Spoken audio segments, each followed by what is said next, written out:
15 شعبان کی رات میں ہمارے ملکوں میں جو ہمارے عجمی ملک ہیں اس میں وہ کچھ ہو رہا ہے جو نہ میرے نبی نے کیا، نہ صحابہ نے کیا، نہ تابعین نے کیا۔ عجیب و غریب عبادات گھڑ لی ہیں، عجیب و غریب اس کے اعمال بنا لیے ہیں اپنی طرف سے، اور مسجدیں بھری ہوتی ہیں اور روشنیاں لگی ہوتی ہیں اور آتش بازی ہو رہی ہوتی ہے۔ میرے نبی نے اس رات کی فضیلت بتائی، عمل کوئی نہیں بتایا۔ جیسے یہاں کوئی صلاۃ تسبیح کی جماعت کرا رہے ہوتے ہیں، کوئی اجتماعی تہجد پڑھ رہے ہوتے ہیں، کوئی دیگیں چڑھا رہے ہوتے ہیں، کوئی آتش بازی کر رہے ہوتے ہیں، تو وہ اس میں اتنا غلو ہو گیا ہے کہ یہ بھی ٹھیک نہیں۔ اور کچھ علماء نے اس کے رد میں اس کا اتنا انکار کیا ہے کہ اس رات کی کوئی فضیلت ہے ہی نہیں، یہ بھی ٹھیک نہیں۔ اس بیچ کا راستہ، اس رات کی فضیلت میں جتنی احادیث ہیں وہ ضعیف ہیں، لیکن اتنی کثرت سے ہیں کہ ان سب کا مل کر جمع ہو کر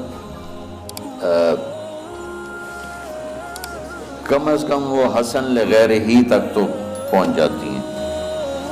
اور ابن عثیمین رحمۃ اللہ علیہ نے بھی یہ لکھا ہے کہ زیادہ سے زیادہ ان احادیث کے مجموعے سے، چونکہ اگرچہ ضعیف ہیں لیکن کافی زیادہ ہیں، تو وہ حسن لغیر ہی تک پہنچ جاتی ہیں۔ تو حسن لغیر ہی سے کوئی عمل ثابت نہیں ہوتا، عمل ثابت ہوتا ہے صحیح حدیث کے سے۔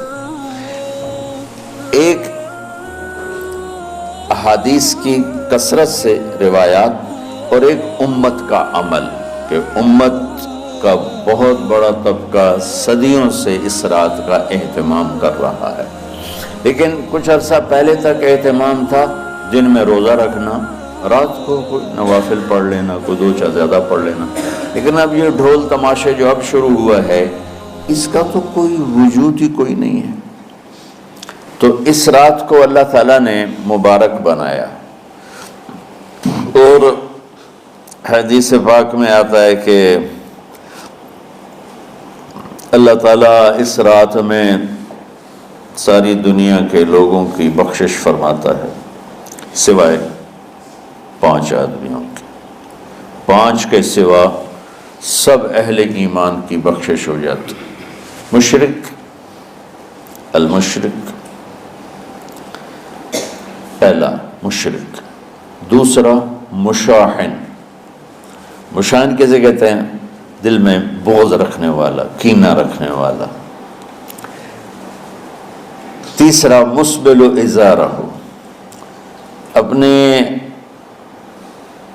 پاجامے شلوار چادر کو ٹخنوں سے نیچے تک لے جانے والا، لیکن ایک شرط کے ساتھ کہ وہ تکبر کی وجہ سے ہو، سستی کی وجہ سے ہے، غفلت کی وجہ سے ہے۔